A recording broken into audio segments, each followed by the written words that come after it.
My cute neighbor took me to her family barbecue, and then, in front of her entire family, she introduced me as her boyfriend without warning. But I had never once held her hand, never taken her on a date, never been anything to her but the quiet man who lived next door. I was standing in the backyard of a house I'd never entered, holding a plate of ribs, when the woman who waved at me every morning across our shared fence turned to her father and said, "Daddy, this is the boyfriend I've been telling you about." I almost dropped the plate. 20 pairs of eyes turned toward me. Her father's face broke into a smile so wide it made my chest ache, and I had 3 seconds to decide. Blow up her lie in front of everyone she loved, or play along. My name is Ethan. I'm 34. Divorced 2 years now, the kind of man my ex-wife once described in a single, quiet, devastating sentence. She said living with me was like living with furniture. Present. Functional. Never in the way, never in the room either. I didn't argue with her. I never do. Some men raise their voices when they're hurting. I go quiet. Quiet like a house with the lights off. After the divorce, I moved into a small rental with a porch too narrow for 2 chairs, and a fence line that separated my yard from hers. That's how I met her. Not through a conversation. Through a fence. Her name was Claire. She lived next door with a garden that smelled like rosemary and cut grass, and every morning at exactly 7:15, she'd step outside in an old flannel shirt, coffee mug in hand, and lift her hand in a small wave across the fence before I even opened my door. She never waited for me to wave first. She just did it every single day like it was already decided between us that this was ours. I looked forward to that wave more than I looked forward to anything else in my life. I never told anyone that. I barely admitted it to myself. Then, about 8 months ago, something changed. Every Saturday morning, I'd open my front door to grab the newspaper, and there would be something sitting on my porch railing. A jar of homemade jam. A loaf of bread still warm enough to fog the plastic wrap. A small potted herb with a folded note that just said, "Thought you could use some greenery." No name, no signature, nothing. I knew it was her. Nobody else in that neighborhood baked bread that smelled like cinnamon and rain. I never once asked her why. I told myself it was neighborly kindness, nothing more. But I counted every single one. 34 Saturdays. 34 small, quiet gifts left by a woman who barely said more than good morning to me. And every single time, I stood on my porch holding whatever she'd left, asking myself the same question I never had the courage to ask her face to face. Why me? Then, 3 days before that barbecue, she knocked on my door for the first time in 8 months of living beside each other. Not a wave, an actual knock. She stood there in the doorway wearing a soft green sweater, her hair pulled back, looking somehow more nervous than I'd ever seen her. She said her family was hosting a barbecue that weekend, and her father's knee had been giving him trouble, and her brother was working a double shift, and they needed an extra pair of hands to help set up chairs and tables. Would I mind coming? I said sure. Just like that. No hesitation, no second thought. I didn't stop to wonder why. Out of everyone she could have asked, she was standing on my porch asking me. The drive to her parents' house took 20 minutes down a road lined with old oak trees, their branches hanging so low they nearly brushed the roof of my car. The house itself sat at the end of a gravel driveway, white paint peeling gently at the corners, a porch with 2 rocking chairs that looked like they'd witnessed 30 years of Sunday dinners. Smoke curled up from a grill in the backyard, carrying the smell of charcoal and something sweet, maybe brown sugar, maybe honey. String lights hung between the trees, waiting for the sun to go down. Claire's father met me at the gate. A broad, weathered man in his 60s, with hands like they'd built half the house themselves. He looked at me the way fathers look at men they're quietly measuring, deciding in the first few seconds whether you're worth the trust they haven't given you yet. Then his face softened, and he pulled me into a handshake that turned into something close to a hug. "Claire's told us so much about you," he said. I nearly choked on the words before they even reached me. Told them so much about me? In 8 months of living next door to her, she'd never said more than a dozen sentences to me in total. And yet here was her father, treating me like I'd been part of this family's Sunday dinners for years. I helped carry folding tables across the yard. I stacked chairs beside the porch. I laughed at stories about Claire as a little girl, chasing fireflies barefoot in this very yard. Stories told by aunts and uncles I had never met but who somehow already knew my name. And then Claire walked out through the screen door, crossed the yard toward me with an ease that startled me, slid her arm through mine like she'd rehearsed the motion 1,000 times in her head, and turned to her father with words that stopped my heart in my chest. "Daddy, this is the boyfriend I've been telling you about." The plate in my hands tilted. 20 faces turned toward me at once. And somewhere behind that porch light, I caught Claire's eyes locked onto mine, and in them I read something she could never have said out loud in front of her whole family. "Please, don't correct me. Not here. Not now." I gave one small nod. That was all it took. For the rest of the evening, I became Claire's boyfriend in front of people who loved her more than anything on earth. I sat beside her at the long table under the string lights. I let her lean her shoulder against mine when the conversation slowed into that lazy, comfortable rhythm only families have. Aunts and uncles asked the usual questions. "What do you do? Where did you two meet? How long have you been together?" Claire answered every single one without missing a beat, like she'd rehearsed this exact moment 100 times in the mirror. 8 months, she said, exactly as long as she'd lived next door to me. And that's when something cold and strange settled into my chest. Every detail she gave her family was true. Every single one. The only thing she changed was one word. Neighbor became boyfriend. The rest was just our real life, tilted a few degrees toward a future that hadn't happened yet.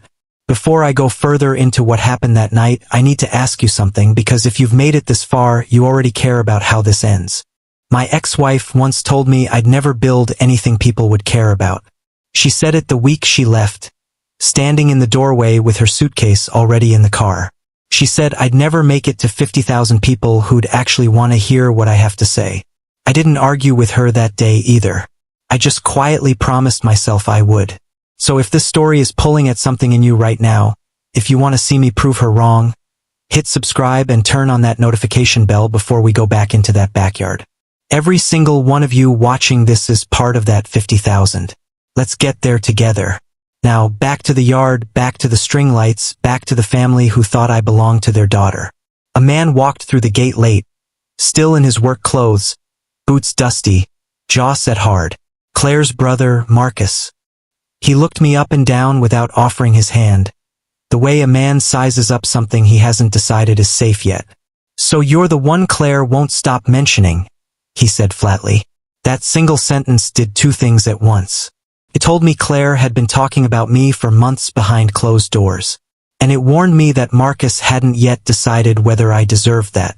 After the barbecue wound down, after the last plate was cleared and the aunts had hugged me goodbye like I was already family, Claire and I sat in my car in her parents' driveway. The porch light dimmed behind us. The string lights swayed in the breeze above the yard, throwing soft, shifting patterns across the hood of the car. The air still smelled like charcoal smoke and cut grass, and for 3 full minutes, Claire said nothing at all. I watched the clock on my dashboard move from 9:14 to 9:17, and I held my breath more times than I could count. Then she finally spoke, and her voice was flat, worn smooth like a stone that had been turned over in someone's pocket for a very long time. "My dad's knee isn't the only thing that's wrong," she said. "He has a heart condition, congestive heart failure. The doctors gave him a timeline, Ethan. They gave my whole family a countdown, and nobody talks about it because if we say it out loud, it becomes real." She stared straight ahead through the windshield at the dark road, her hands folded tightly in her lap. "He told my mother there's only one thing he wants before things get worse.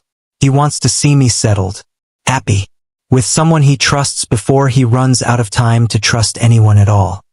She turned to look at me then, and her eyes were dry, but there was something behind them that looked like it had been crying for months without ever once letting a single tear fall.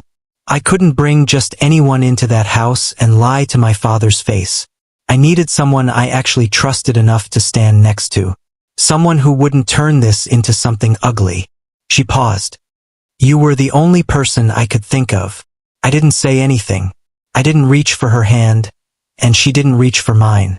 We just sat there in the dark, two people who had somehow built an entire fake relationship out of nothing but 8 months of silent Saturday mornings and a fence between two backyards.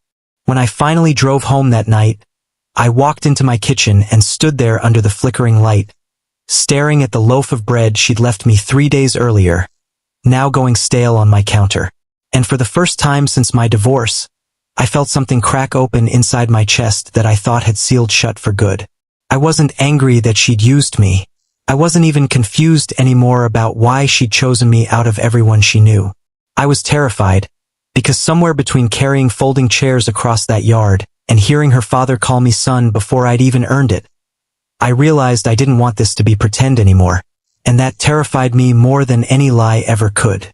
I agreed to keep going, not because she asked me to, but because some part of me had already stopped pretending this was only about her father. Every Saturday after that, I found myself crossing that fence line for real, instead of just waiting for what she'd leave on my porch. I helped her father repair the loose boards on his back steps, my hands blistering next to his while he told me stories about building that house with his own father 30 years earlier. I sat with Claire's mother on the porch some evenings, listening to her talk about the early days of her marriage, back when she and Claire's father had nothing but a rented apartment and a second-hand truck. Claire and I were honest with each other about the boundaries. This was still a performance, we told ourselves. Something we were doing for her father's sake. Nothing more. No promises, no confusion. Just two people protecting a family from a truth too heavy to say out loud. But every Saturday, that boundary got a little thinner. Her fingers brushed mine when she passed me a plate, and she let it linger half a second longer than she needed to. She laughed at something I said in a way I never heard her laugh with anyone else, quieter, warmer, her eyes closing just slightly like the sound belonged only to the two of us. I found myself checking the clock on Friday afternoons, counting down the hours until I could see her again, inside a lie that had somehow started to feel more honest than my entire marriage ever had. Then, one evening, everything nearly broke apart. Marcus showed up at my door without calling first. He stood on my porch with his arms crossed, jaw tight, the same look he'd worn the night we met. "I need you to be straight with me," he said. "Do you actually care about my sister? Or is this just pity because of my dad? Because if it's pity, I need to know now, not after she gets hurt." I didn't answer right away, not because I didn't know the answer, but because the truth that rose up in me arrived with a certainty that startled even myself. "I don't know what to call it yet," I said slowly. "But every single morning, before I even open my front door, I look for her across that fence before I look at anything else in my life. If that's not an answer, I don't have a better one." Marcus studied my face for a long time.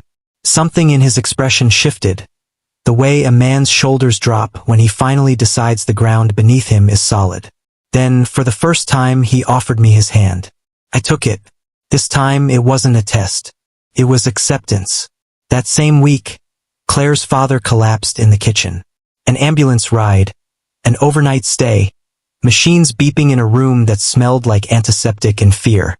I sat beside Claire in that hospital hallway for 6 hours straight, holding a paper cup of coffee neither of us drank, saying nothing, because there was nothing that needed saying. When her father finally opened his eyes and saw the two of us sitting there together, he reached for Claire's hand first, then mine, and held them both at the same time like he was tying a knot he'd been waiting months to finish.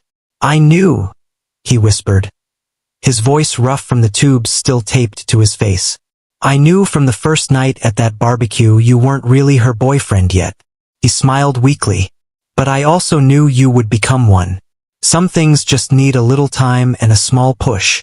Claire's hand tightened around mine, and for the first time since that first backyard, neither of us pulled away. He recovered slowly over the following months. Slower steps, shorter walks around the yard, but steady, present, alive.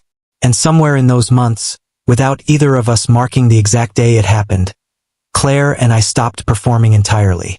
We started dating for real, quietly. No announcements, no explanations to anyone who hadn't already been standing in that yard with us from the beginning. I stopped waiting for Saturday gifts on my porch, because now I just walked next door instead. She stopped leaving notes because now she said the words herself. The fence between our two yards is still there, But there's a gate in it now, one we built together on a Sunday afternoon with her father supervising from a lawn chair, calling out instructions he didn't really need to give. 1 year after that first barbecue, her family held another one. Same yard, same string lights, same smell of charcoal drifting into a soft summer sky. When Claire took my hand and walked me toward her father and said, "Daddy, this is my boyfriend," she didn't need to add another word. And this time, I didn't almost drop the plate in my hands. I held it steady, sure of exactly where I was standing and why. I used to believe that being quiet made me forgettable. My ex-wife believed it too. But Claire heard me anyway in the silence, in the small things left on a porch railing, in a fence that slowly turned into a gate. She introduced me as her boyfriend before I ever became one. But maybe she wasn't early. Maybe I was just late. So I want to ask you something, and I want you to really sit with it before you answer in the comments below.